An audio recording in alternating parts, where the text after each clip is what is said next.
Good morning student. Online classes में Vinayak school की ओर से आप सबका स्वागत है। आज मैं आपको 11 तारीख से सूचना देना चाहती हूँ। उसमें 11 तारीख से अपना जो विभागीय प्रथम वर्ग टेस्ट है, तो उस टेस्ट का टाइम टेबल और सिलेबस में आपको पहले नोट करवा देती हूँ। उसके पश्चात हम जो है अपने विषय के बारे में अध्ययन करेंगे। तो ऑनलाइन टेस्ट टाइम टेबल 2020-21 जो है प्रथम वर्ग है, उसका प्रथम वर्ग का टाइम टेबल जो है मैं आपको लिखवा दूँ, ये नोट करें।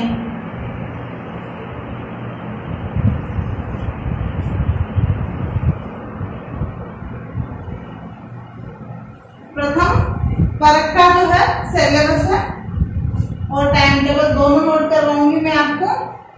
तो यहाँ तो है मतलब डेट, ये है क्लास, ठीक है, ये है फर्स्ट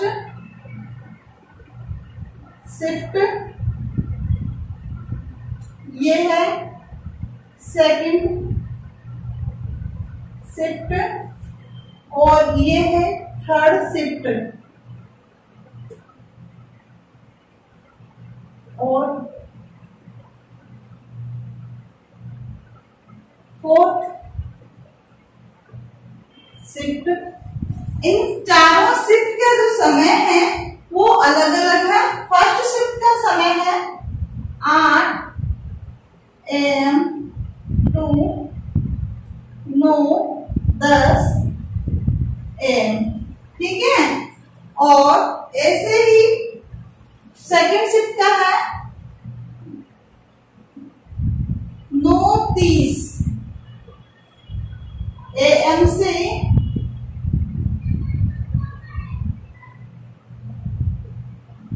2 आधे 1 घंटे का होता है, तो 9:40 तक का समय, 10:40 तक का समय है। कब तक का? 10:40 तक का समय है। उसके बाद अपनी है थर्ड शिफ्ट। थर्ड शिफ्ट का समय है 11 AM से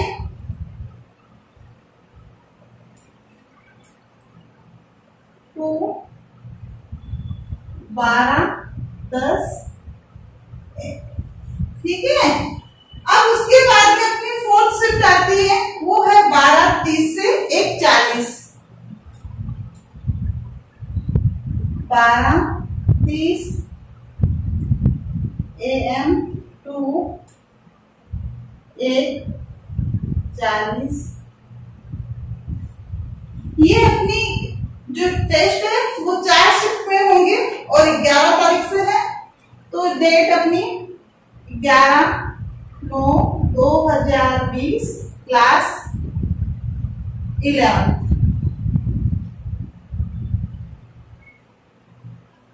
ठीक है। इसमें अपना फर्स्ट पेपर जो है फर्स्ट शिफ्ट में है ज्योग्राफी का और सेकंड शिफ्ट में 12 वालों का है ज्योग्राफी का, ठीक है। इसके बाद हिंदी है,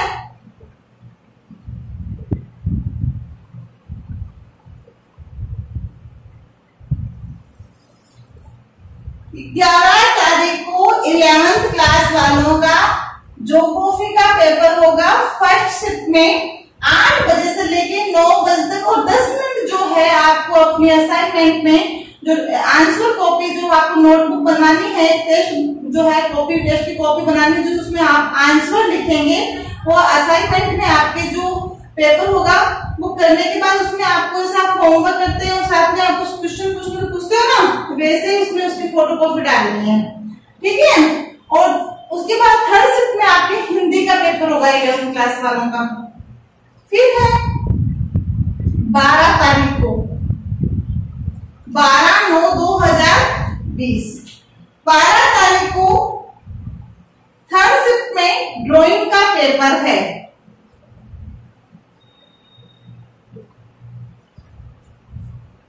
ये तो है 11th क्लास वालों का। और 12th वालों का जो पेपर है वो फोर्थ शिफ्ट में है।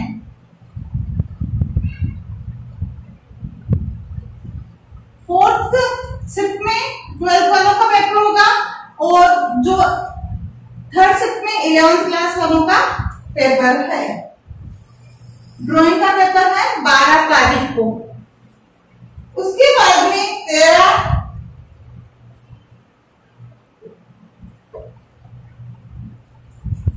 तारीख को आपका टेस्ट होगा। फर्स्ट शिफ्ट में 11th क्लास वालों का पॉलिटिकल साइंस का है।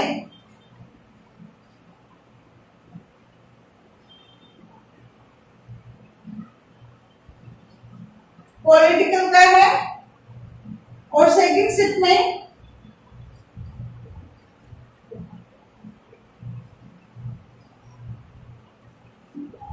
12th वालों का। और थर्ड शिफ्ट में इंग्लिश का पेपर है।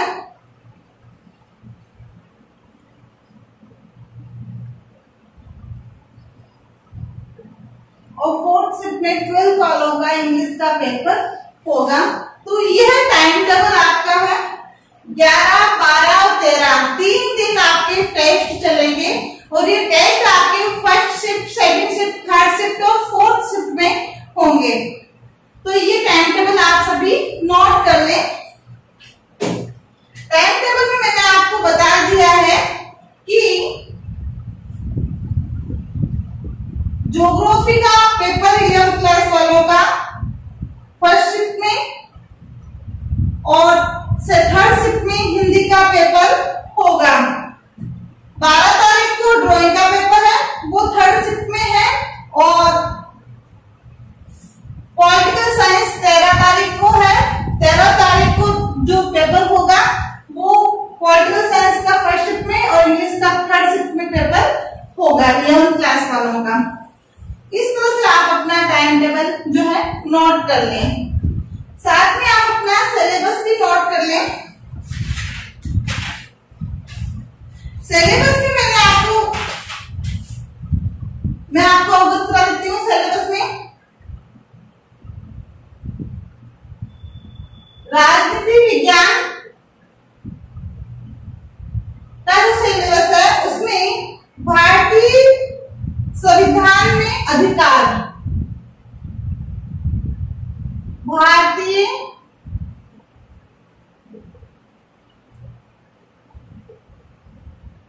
संविधान में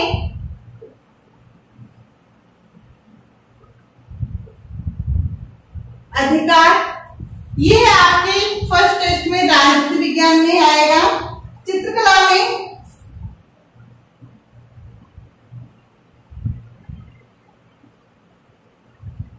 चित्रकला का सिलेबस रहेगा आपका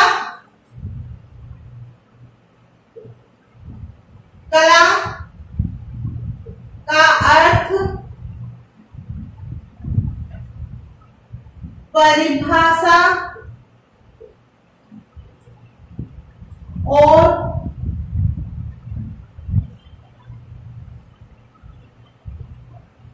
ग्रंथों व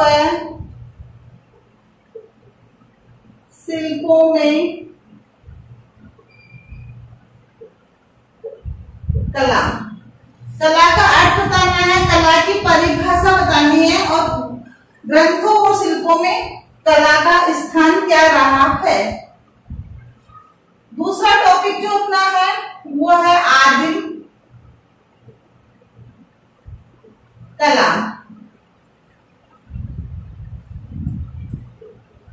लोक कला,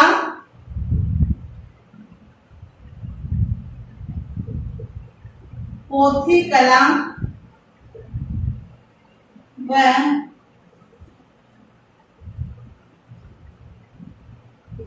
भित्ति चित्रण पद्धति। उसके बाद तीसरा टॉपिक अपना है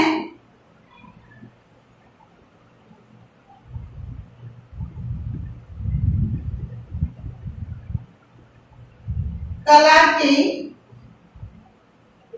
मूलाधार। क्या क्या है कला के मूलाधार, मैंने आपको बताया था। और कला के मूलाधार वाला चैप्टर पूरा है। उसमें मूलाधार में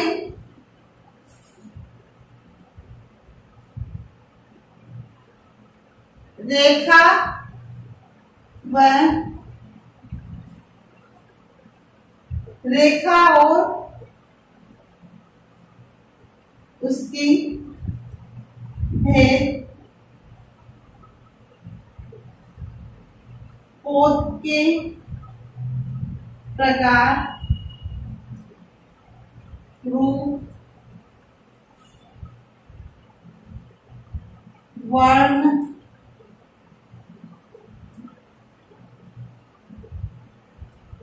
भौतिक वर्ण के भेद सडांक आदि ये आपके टेस्ट में आएंगे। इसके अलावा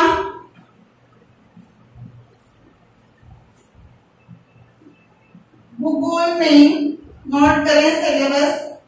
भूगोल में आपके भूगोल का सामान्य परिचय, भूगोल का सामान्य परिचय, सौर मंडल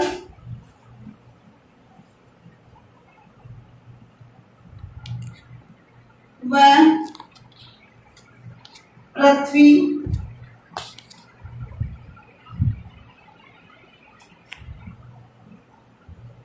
सूर्य, ताप, ये आपका भूगोल का सिलेबस रहेगा।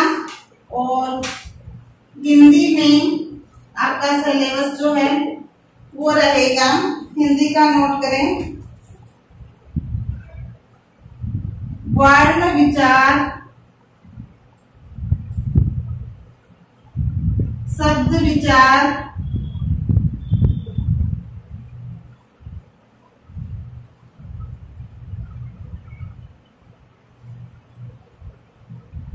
तद्भव शब्द, शुद्धिकरण, शब्द शुद्धिकरण, ये आपका हिंदी का सिलेबस रहेगा। इस प्रकार से आपको मैंने सभी विषयों का जो है सिलेबस नोट करवाया और इंग्लिश में जो सर ने पढ़ाया वही आएगा। ये सिलेबस आप अच्छी तरह से नोट कर लें। अपना टेस्ट का मैंने आपको टेस्ट का टाइम टेबल भी लिखवा दिया है और सिलेबस भी नोट करवा दिया है, तो आप इसे नोट अच्छी तरह से कर लें। अब हम आज क्षय वृद्धि के बारे में जानकारी हासिल करेंगे। क्षय वृद्धि किसे कहते हैं और क्षय वृद्धि के बारे में जानकारी हासिल करने के बाद रेखांकन किसे कहते हैं और रेखांकन के भेद जांच के बारे में जानकारी हासिल करेंगे। क्षय वृद्धि,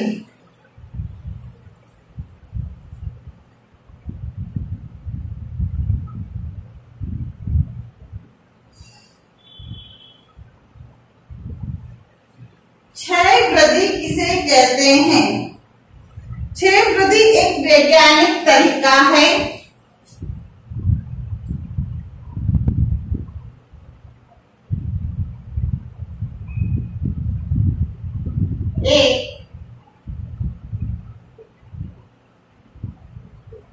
वैज्ञानिक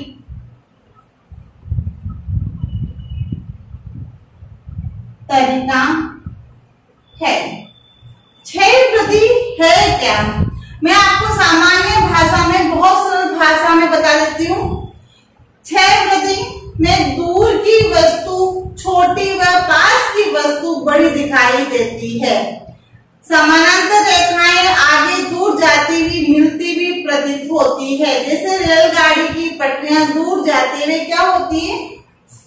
मिलती हुई सी प्रतीत होती है। तो ये क्या है बेटे? क्षय वृद्धि है। और ये सामान्य रूप से एक वैज्ञानिक तरीका है। इसमें पास की वस्तु बड़ी व दूर की वस्तु जो है छोटी दिखाई देती है।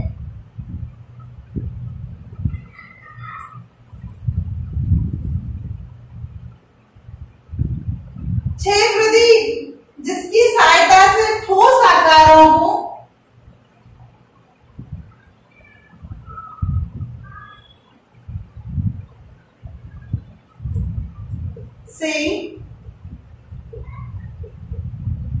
ठोस आकारों को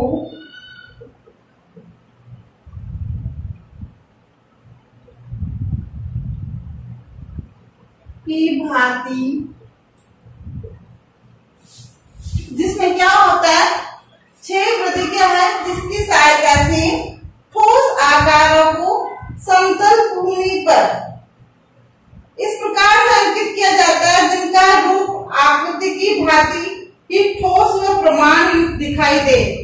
तो इसमें क्या होता है, जिसकी सहायता से ठोस आकारों की भांति समतल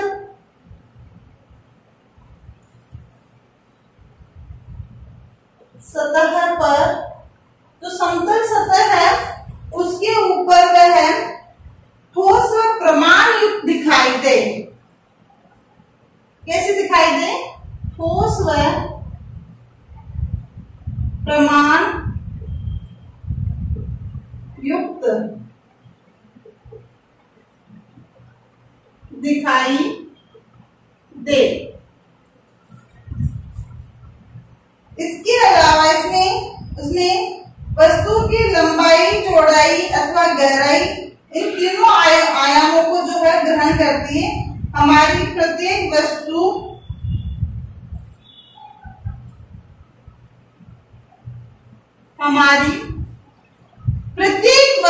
जो है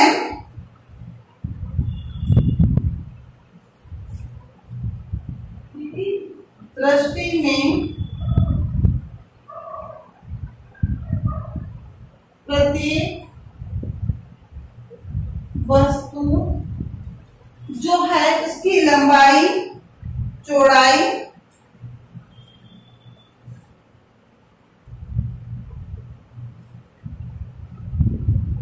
अंतराल में लंबाई,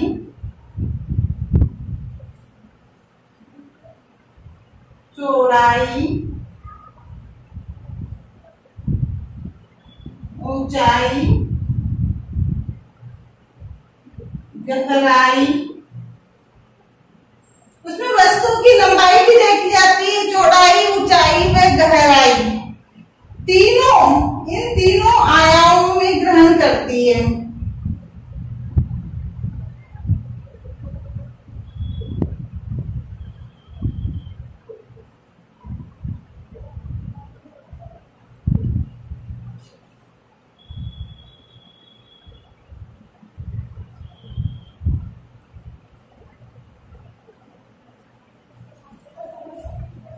ग्रहण करती है।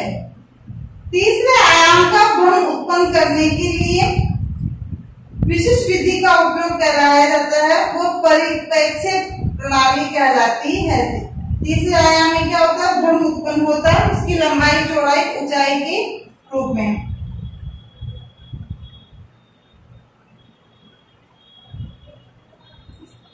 वातावरण में इसका उपयोग जो है 6 वृद्धि के लिए होता है। आपको मैं बहुत अच्छे से करती हूँ। तीसरे आयाम का मैं पूरी डिटेल से लिखा देती हूँ। तीसरे आयाम का भ्रम उत्पन्न करने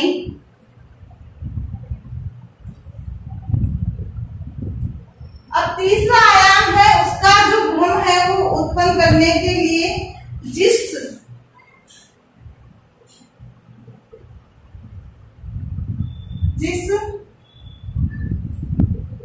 विशिष्ट विधि, जिस विशिष्ट विधि का उपयोग किया जाता है उसे परिप्रेक्ष्य प्रणाली कहते हैं।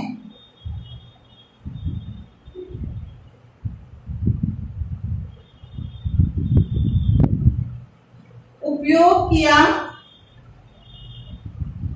जाता है उसे परिप्रेक्ष्य प्रणाली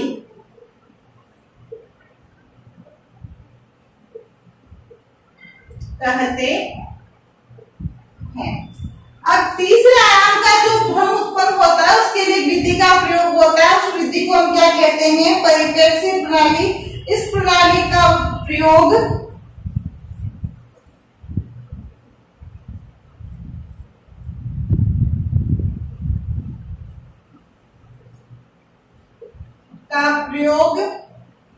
किस लिए किया जाता है? इस प्रणाली का जो प्रयोग है चित्र भूमि पर अंकित वस्तुओं के आकार, चित्र भूमि पर अंकित वस्तुओं के आकार में हुए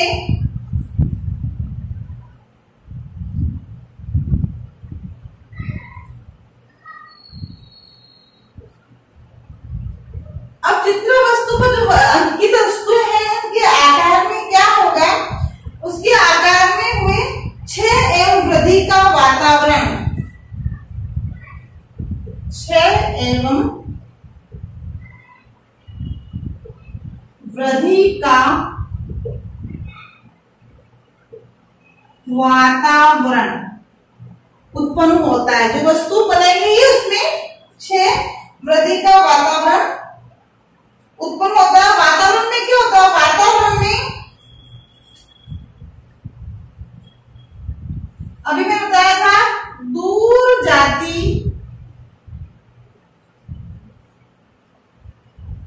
समांतर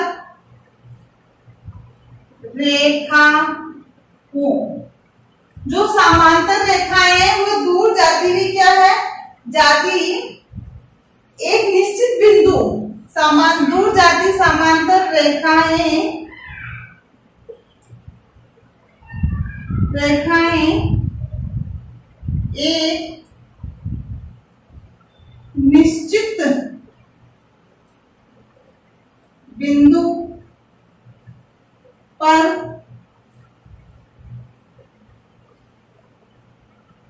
एक निश्चित बिंदु पर क्या होता है बेटे? उनका मिलन होता है।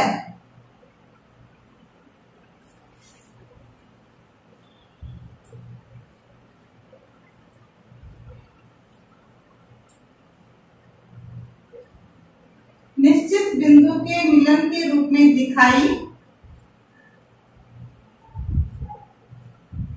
जाती है। ये है क्षय वृद्धि। एक पंक्ति में पेड़ खड़े हैं, है ना?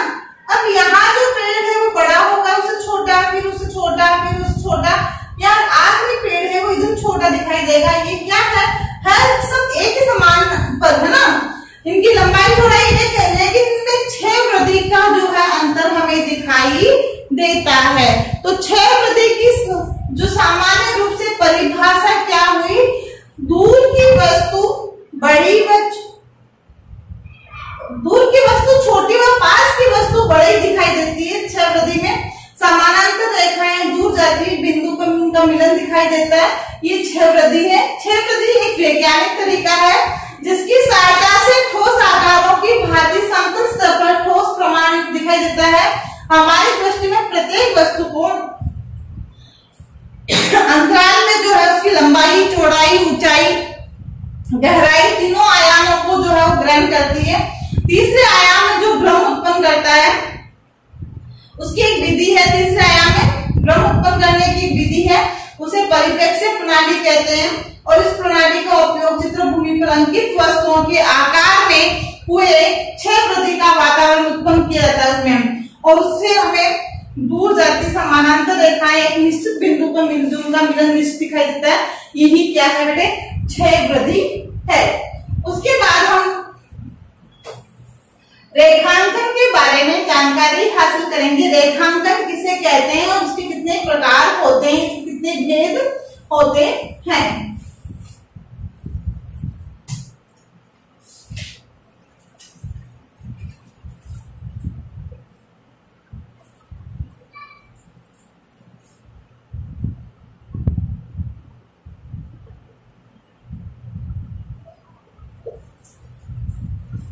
रेखांकन इसे कहते हैं रेखाओं के प्रयोग द्वारा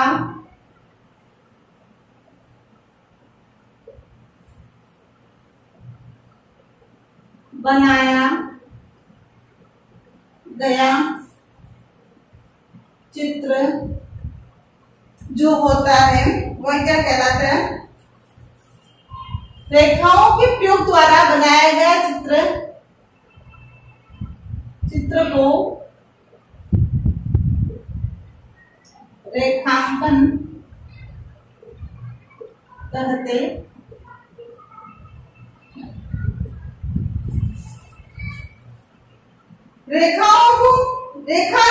जो ये रेखाओं के द्वारा चित्र बनाया जाता है उसे रेखा चित्र भी कहते हैं। तो रेखांकन को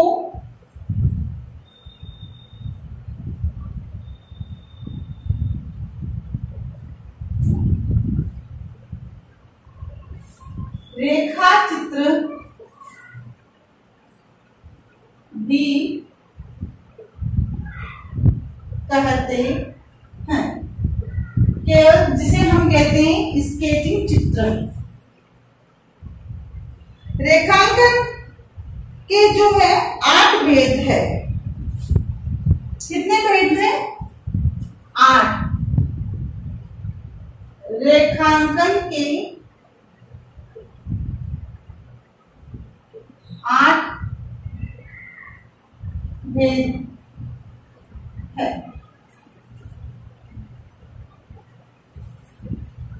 पहला भेद स्मृति रेखांकन। कौन सा बेटे? स्मृति रेखांकन। दूसरा है प्रकृति रेखांकन। दूसरा क्या है बेटे? प्रकृति रेखांकन। तीसरा है वस्तु रेखांकन। चौथा है स्वतंत्र रेखांकन।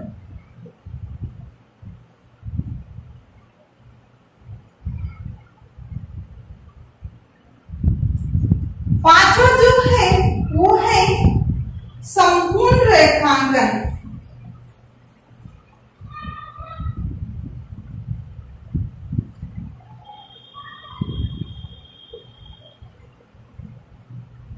छठा प्राविधिक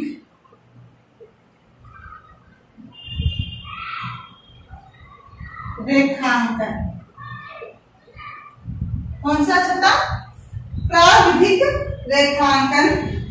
सातवां है सीमांत रेखांकन और 8वां अनुगण।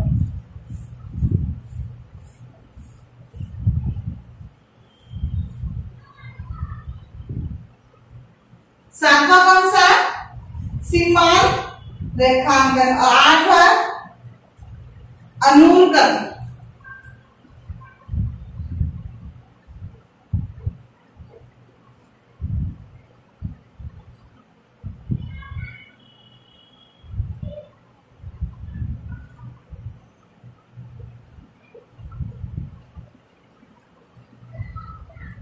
ये 8 भेद जो है रेखांकन के है।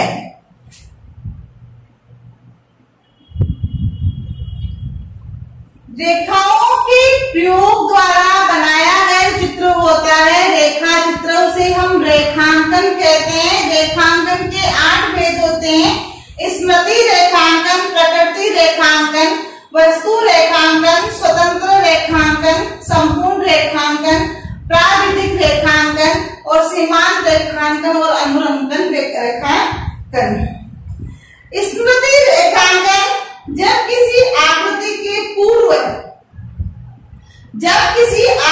के पूर्व परिचित रूप को बिना देखे अपनी स्मृति से रेखाओं द्वारा बनाते हैं, उसे हम क्या कहते हैं? स्मृति रेखांकन। आकृति को हमने देखा नहीं है। हमारी जो पूरे पहले की जो स्मृति के अनुसार हमने पूर्व स्मृति से जो है रेखांकन बनाया है, उसे हमने क्या कहा, स्मृति रेखांकन, स्मृति के द्वारा। वो हो गया स्मृति रेखांकन। प्राकृतिक रेखांकन, इसमें प्राकृतिक वस्तुओं को रेखाओं द्वारा बनाने को प्राकृतिक रेखांकन कहते हैं। प्राकृतिक जो रेखांकन है, इसमें प्राकृतिक वस्तुओं को रेखाओं द्वारा बनाना। इसमें मानव, पेड़ पौधे, फूल पत्ती, नदी, पर्वत आदि प्राकृतिक वस्तुओं को आकारों का अध्ययन होता है। इसमें वस्तुओं को गहरी, दूर की वस्तुओं को हल्की रेखाओं के द्वारा बनाया जाता है। वस्तु रेखांकन, इसमें वस्तुओं के समूह को सम्मुख रखकर किए गए रेखांकन को हम क्या कहते हैं बेटे, वस्तु रेखांकन। वस्तुओं के समूह को सामने रखेंगे और उसको देख के बनाने को हम क्या कहते हैं, वस्तु रेखांकन, जो हमारे 11th क्लास में मॉडल में आते हैं। फिर स्वतंत्र रेखांकन, किसी भी बंधन में न बंधकर स्वतंत्र विचारों से किसी वस्तु का रेखांकन करना स्वतंत्र रेखांकन कहलाता है। जब किसी वस्तु को देखते हैं तो वस्तु को देखने के पश्चात मस्तिष्क में जो प्रभाव उत्पन्न होते हैं, उस प्रभाव को व्यक्तिगत रूप से हम क्या करते हैं, उसको रेखांकित कहते हैं। उसमें हमें कोई जो है बाधा नहीं होती कि उसको देख कर ही वैसा ना वैसा बनाया जाए। इसमें हम अपने विचारों के अनुसार स्वतंत्र रूप से जो बनाते हैं वो होता है स्वतंत्र रेखांकन। संपूर्ण रेखांकन, इसमें किसी विषय वस्तु का पूर्ण रेखांकन जिसमें छाया प्रकाश का अंकन भी हो, साथ ही एक एक विवरण भी स्पष्ट हो, उसे संपूर्ण रेखांकन कहते हैं।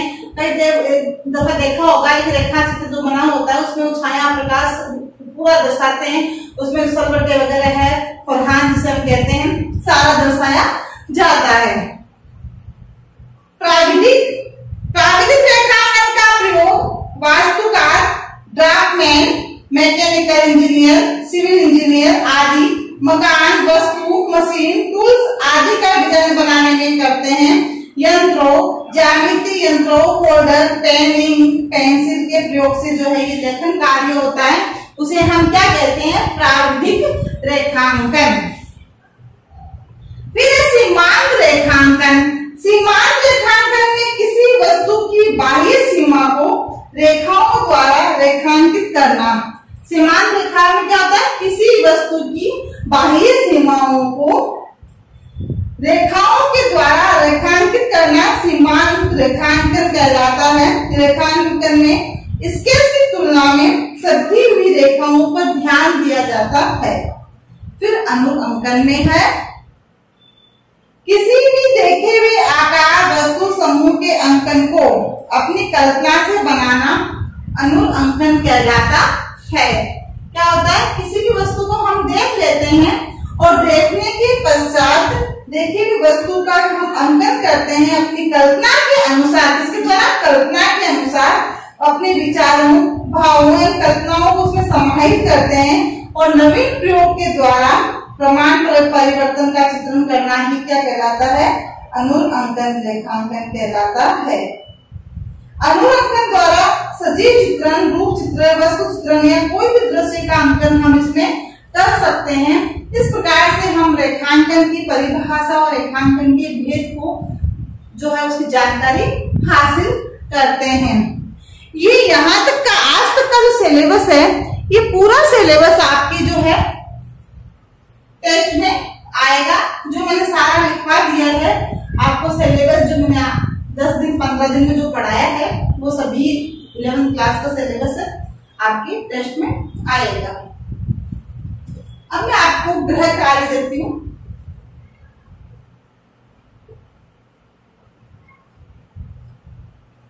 प्रश्न संख्या 1, 6 वृद्धि इसे कहते हैं।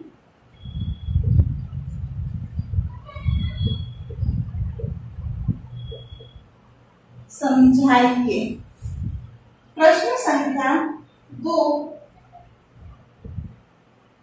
रेखांकन किसे करते हैं।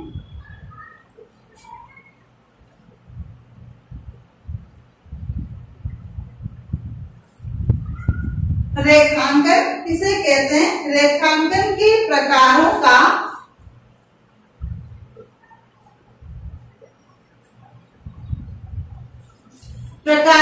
संक्षिप्त में विवरण दीजिए।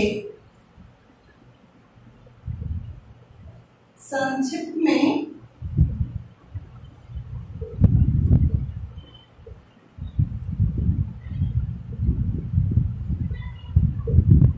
सभी जो रेखांकन के भेद हैं उनको आपको एक्सप्लेन करना है, समझाना है। तो इस प्रकार से ये 2 प्रश्न जो है आपको अपनी अभ्यास पुस्तिका में करने हैं। और सिलेबस मैंने बता दिया है आपको, और टाइम टेबल भी लिखवा दिया है, और टेस्ट देने की जो विधि है वो भी मैंने बता दी है। असाइनमेंट में आपका पेपर आएगा, समय से आप 10 मिनट पहले उसको खोल के बैठे और एक टेस्ट बुक जो है, नोट कॉपी, जो टेस्ट की कॉपी है वो बना लें, और उसमें आपको पेपर दे के आंसर लिखने 1 घंटे में, और 10 मिनट बाद में जो है 10 मिनट का समय दिया, उसमें आप उसकी फोटो खींच के असाइनमेंट में डालना है। इस तरह से आप जो है टेस्ट देंगे, ऑनलाइन टेस्ट। Thank you.